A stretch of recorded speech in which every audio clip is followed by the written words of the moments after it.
जय श्री राधे। मैं आचार्य प्रशांत कौशल आज आपके समक्ष पुनः उपस्थित हूँ।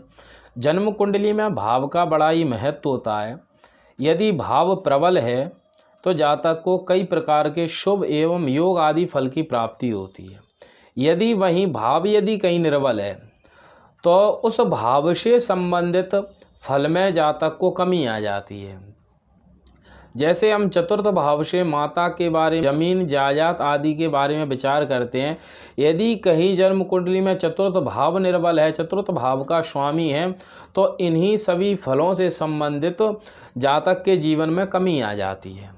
इससे पहले वाली वीडियो में बताया था कि यदि शुभ आदि ग्रह उस भाव एवं उस भाव का स्वामी यदि उस भाव से संबंध रखता है, उस भाव में स्थित होता है या फिर उस भाव पर दृष्टि रखता है, तो उस भाव की वृद्धि होती है।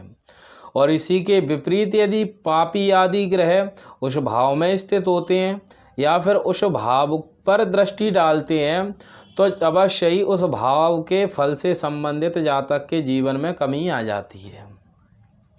इसी क्रम को आज आगे बढ़ाते हुए एक नए श्लोक को समझते हैं।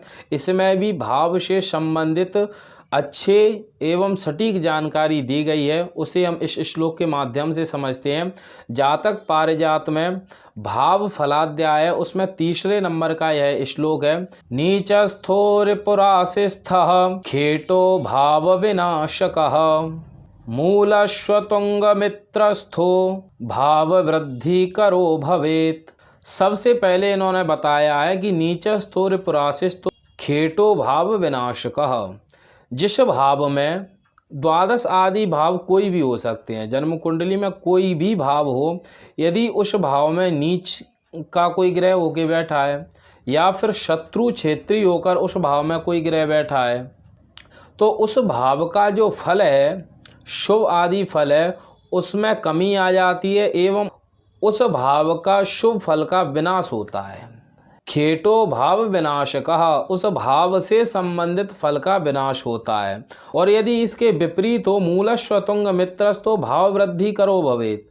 यदि कोई ग्रह जन्म कुंडली में मित्र राशि का होकर स्थित है, उच्च आदि अवस्था में होकर स्थित है एवं स्वराशिगत होकर या मूल त्रिकोण राशिगत होकर स्थित होता है, तो अवश्य ही उस भाव से संबंधित फल की वृद्धि होती है एवं जातक को शुभ फल की प्राप्ति होती है। अब यहाँ पर आपके मन में एक शंका उठ सकती है कि कोई ग्रह यदि नीच अवस्था में होकर स्थित है, जैसे मान लें कि एक उदाहरण से समझे कि सिंह लग्न की कुंडली है। सिंह लग्न की कुंडली में षष्ठम भाव एवं सप्तम भाव के स्वामी शनि होते हैं और नवम भाव में राशि पड़ती है मेष, और नवम भाव में जाकर शनि नीच राशि के होकर स्थित हैं। तो यहाँ पर शनि अपनी राशि यानी मकर एवं कुंभ के फल का विनाश करेंगे, यानी षष्ठम एवं सप्तम भाव का जो फल है उसकी हानि करेंगे, या फिर नवम भाव में स्थित हैं उस फल की हानि करेंगे। यह प्रश्न आपके मन में आ सकता है कि जब शनि नवम भाव में नीच के होकर स्थित हैं तो वह किस फल को अशुभ करेंगे, क्योंकि वो नवम भाव में स्थित हैं, या फिर उस फल को अशुभ करेंगे जहाँ के वो स्वामी हैं। तो यहाँ पर एक बात स्पष्ट समझें कि शनि या कोई भी अन्य नीच ग्रह हो जहाँ पर स्थित है, उस भाव से संबंधित फल को भी अशुभ करेंगे एवं जिस भाव के वो स्वामी हैं, षष्ठम एवं सप्तम भाव के जैसे शनि स्वामी हैं, तो षष्ठम भाव से संबंधित एवं सप्तम भाव से संबंधित फल में भी शुभ फल में ह्रास करेंगे, उसका विनाश करेंगे।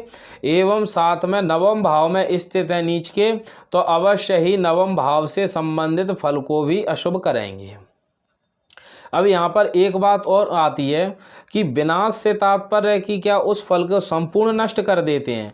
यदि ऐसा होगा तो लग्न के स्वामी या लग्न से हम जातक के शरीर को देखते हैं, और यदि लग्न का स्वामी कहीं निर्बल होकर नीच का होकर स्थित है तो क्या जातक के शरीर का विनाश हो जाएगा।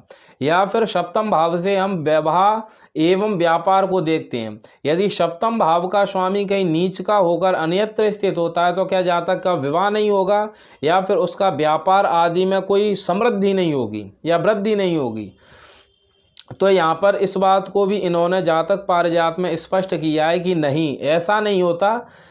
हाँ, उस फल में जैसे लग्न का स्वामी यदि नीच का होकर बैठा है तो उसके द्वारा जो शुभ फल है उसमें कुछ कमी आ जाएगी। इसका मतलब यह नहीं है कि लग्न के द्वारा जो फल संपूर्ण फल है उसके पूरे का विनाश ना होकर के कुछ फल का ह्रास हो जाएगा, यानी शुभ फल में कुछ कमी आ जाएगी।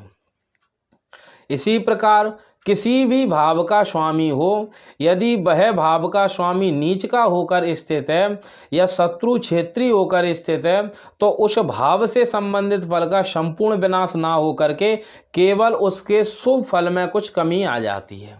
इसी प्रकार यदि कोई ग्रह उच्च आदि अवस्था में होकर स्थित है, उस भाव से संबंधित जो अशुभ फल है उसमें कमी आएगी और शुभ फल की वृद्धि होगी।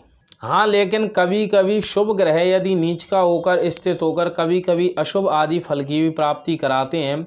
कैसे कराते हैं उसे समझें कि यदि सप्तम भाव में गुरु यदि नीच के होकर बैठ जाते हैं तो जातक के वैवाहिक जीवन में बड़ी तकलीफ पैदा कर देते हैं। यदि जन्म कुंडली में पापी ग्रह स्वराशिगत यदि होकर स्थित होते हैं तो अवश्य ही अपने भाव की हानि नहीं करते एवं जातक को योग एवं शुभ फल की प्राप्ति कराते हैं।